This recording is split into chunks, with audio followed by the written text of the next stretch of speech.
What's going on, everybody? Cleepus Tech here, coming back at you with another video. In this video, I'm going to be giving you some of my favorite and least favorite things about the Samsung Galaxy A14 5G to help you decide whether or not it's the right phone for you. Now, as always, if you do end up wanting to learn more about this phone, definitely check out the description, where I will be linking to several other videos about it, as well as some information about pricing, availability, and some of my favorite smartphone accessories. But with that being said, let's get into it. So my first pro for the Samsung Galaxy A14 5G is the camera quality. Now with this phone, for the camera setup, we got a 13 megapixel selfie camera. Then on the back, we got a triple camera setup with a 50 megapixel main camera, a 2 megapixel macro camera, and a 2 megapixel depth sensing camera. So while unfortunately there's no ultra wide camera here, we are at least getting really good quality with the main camera. To give you an idea of what it can do, here's some pictures taken with the main camera. And again, overall for what it is, I do think the photo quality we're getting here is actually really good. While it's not going to be that impressive compared to a much more expensive phone, for being a $200 phone, if you're taking pictures for like social media for example, it definitely will get the job done. And compared to other phones in this price range, I do think the Samsung Galaxy A14 5G is definitely one of the better options. So if you are looking for a more affordable phone that takes really good photos, and you don't mind not having an ultra wide camera, then I do think this phone will be a great choice. My second pro for the Samsung Galaxy A14 5G is the processor. Now with this phone, we're getting 4GB of RAM with the Exynos 1330 processor. So in general, when it comes to performance, sure, on one hand, compared to maybe a mid-range phone like the Samsung Galaxy A53 5G for example, it's definitely not going to be quite that fast. And if you're really going to be on your phone a lot, especially doing more demanding activities like high performance mobile gaming for example, then yeah, this is definitely not going to be the best choice for you, because that's really not what this phone is made for. On the other hand though, for more basic activities like web browsing, social media, watching videos and stuff like that, I do think you will get a really good experience here. And compared to other phones in this same kind of price range, I do think the A14 5G is one of the faster options. Now I did run a benchmark test on this phone using Geekbench 5, and here are the results I got. So what I recommend doing is running this test on your current phone and then comparing your results to these, and that's going to give you a better idea of where this phone stands performance wise, because depending on what you currently have, it may or may not actually be an upgrade. If you're coming from an older flagship phone for example, like a Samsung Galaxy S10, then in that case, this phone is actually probably going to be quite a bit slower. But on the other hand, if you're coming from something like this phone's predecessor, the Samsung Galaxy A13 5G, then in that case, I definitely do think it will be a significant upgrade. But in general, for an entry-level 5G phone, I do think the performance we're getting with this phone is pretty impressive. My third pro for the Samsung Galaxy A14 5G is the NFC. Now, in case you don't know what it is, NFC is the main technology behind contactless mobile payment services. So if you like to use tap and pay, you will need NFC to do that. And luckily, with the Samsung Galaxy A14 5G, we are actually getting this feature. Now, at this point in 2023, NFC is honestly more or less an expectation, so it's not really that surprising that this phone has it. But that being said, unfortunately, while I personally feel like at this point, every phone should have NFC, we're not quite there yet. And there are several phones in this price range that still don't have it. So if you are looking for that feature, if you really do like to use tap and pay, then keep in mind again, with the Samsung Galaxy A14 5G, that's not going to be a problem. My fourth pro for the Samsung Galaxy A14 5G is the display. Now with this phone, we're getting a pretty large 6.6 inch 90Hz PLS LCD display with a 1080p resolution, a PPI of 400,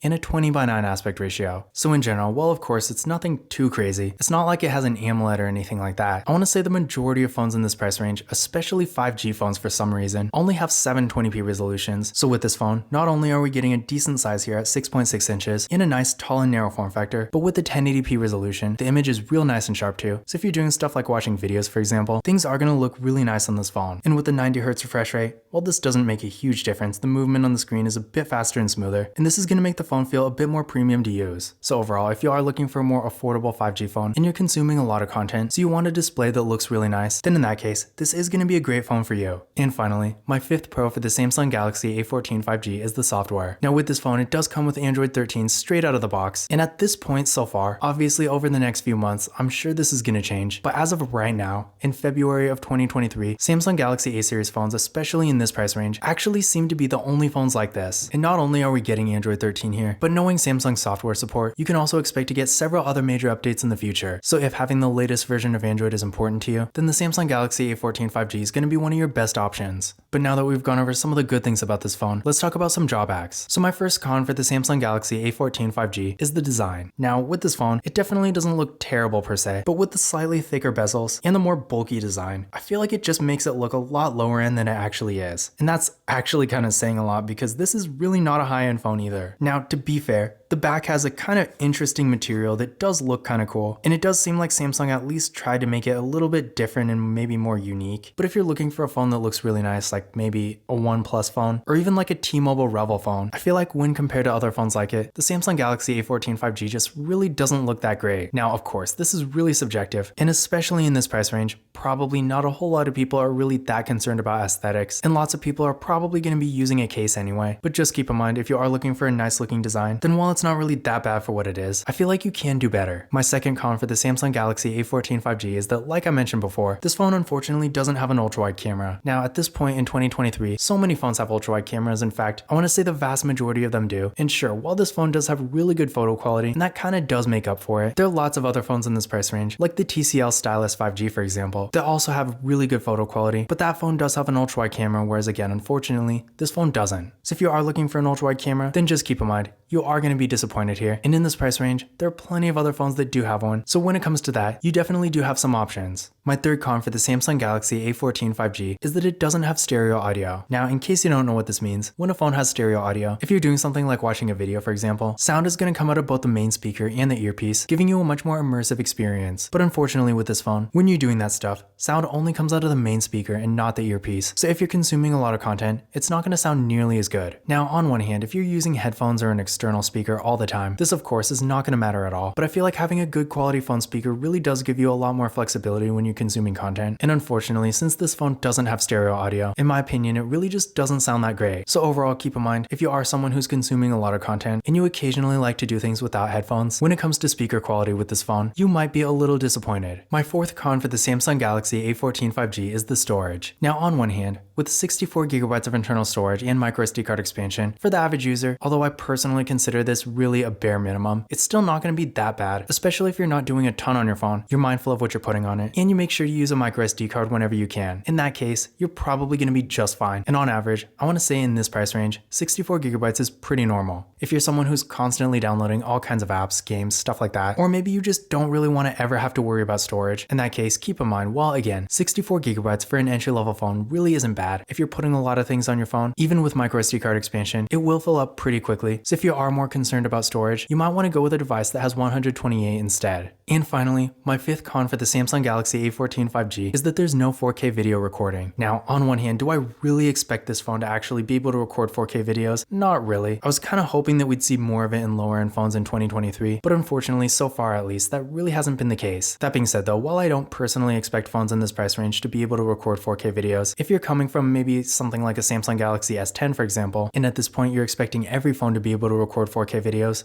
just keep in mind, unfortunately that's really not the case, and if you do want that ability, you will have to spend a bit more and get something a bit higher end. But those were my pros and cons for the Samsung Galaxy A14 5G. In general, for what it is, despite a few mostly minor drawbacks, if you're looking for a more affordable 5G phone that has great performance, a really nice display, and a good camera, I do think the Samsung Galaxy A14 5G is definitely worth considering. Now, once again, if you want to learn more about this phone, definitely check out the description, where I will be linking to several other videos about it, as well as some information about pricing, availability, and some of my favorite smartphone accessories. But that's it for this video. If you enjoyed it and found it useful, be sure to give it a thumbs up and hit that subscribe button. Don't forget to follow Kalipis Tech on Twitter and Instagram. And as always, I will see you in the next video.